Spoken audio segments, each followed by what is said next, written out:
अस्सलाम वालेकुम जी, मैं हूं सैयद फसील हसन। आप देख रहे हैं मेरा डिजिटल चैनल। नाज़रीन, आज मैं आपको बताऊंगा कि परवेज़ इलाही साहब के ऊपर जो एफ़आईआर हुई है वो क्या एफ़आईआर है, क्यों हुई, किस तरह से हुई, क्या जो है वो वजह बनी, क्या मामला है, वो सारी बात जो है वो आपको बताता हूँ। परवेज़ इलाही साहब जो है वो एक पुराने सियासतदान हैं और एक बड़े जो है वो मंजे हुए अच्छे सियासतदान समझे जाते हैं। मगर उनको ये भी समझा जाता है हमेशा से कि पाकिस्तान मुस्लिम लीग काफ जो है वो इस्टेब्लिशमेंट की पार्टी है, वो जो भी फ़ौज कहती है वो करती है। ये चीज़ें जो हैं वो आज तक सुनने में आई हैं।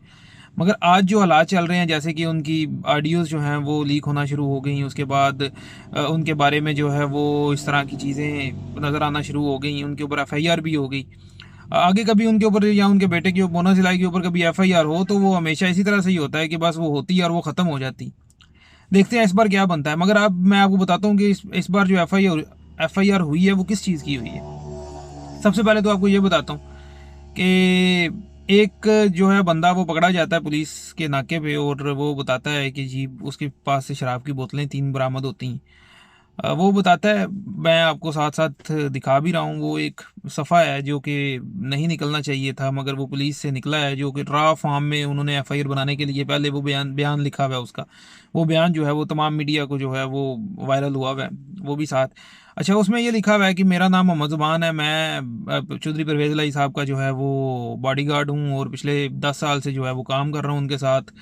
गुजरात से वो बता रहा है मेरा ताल्लुक़ है।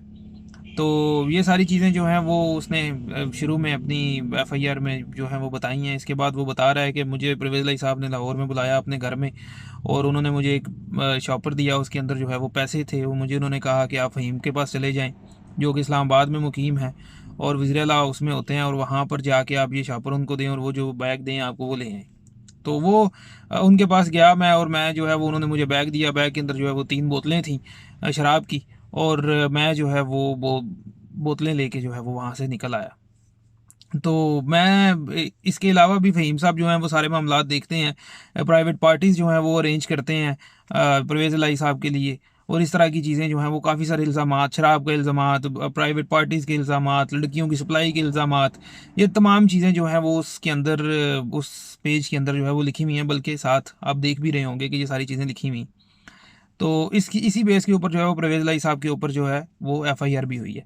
अच्छा, मुझे इस बात की समझ नहीं आ रही, चलें सियासी मुखालफत अपनी जगह, सारे मामलात अपनी जगह, आज तक परवेज़ इलाही साहब के बारे में वैसे इस तरह की चीज़ें तो नहीं सुनी। वैसे ये भी कहा जाता है कि उनकी एक तीसरी बीवी है और उसके साथ उनकी किसी ज़माने में जो है वो कोई ऑडियो को वीडियो को इस तरह की बात जो है वो लीक हुई थी। अलबत्ता मुझे इस चीज़ का नहीं पता, ये सारी जो है वो कयास रही हैं और लोग जो हैं इस तरह की बातें करते रहते हैं पॉलिटिशियंस के बारे में, मगर मुझे इस बारे में भी इस हवाले से बिल्कुल भी नहीं पता।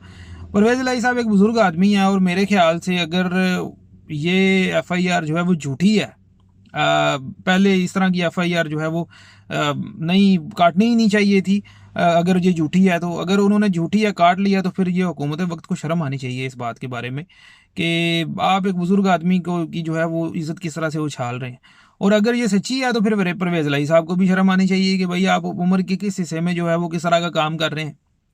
ये तो दोनों चीज़ें जो हैं वो एक साइड पे हैं। अच्छा, सबसे पहली बात ये है कि लोगों की आरा क्या है।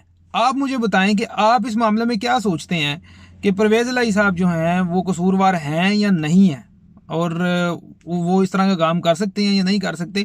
क्योंकि अवाम की आरा जो है ना वो सबसे ज़्यादा ज़रूरी है। अवाम अपनी आरा से मुझे आगाह करे ताकि मैं आप लोगों की आरा जो है वो जान सकूं कि आप लोग इस बारे में क्या कहते हैं। बहुत शुक्रिया जी।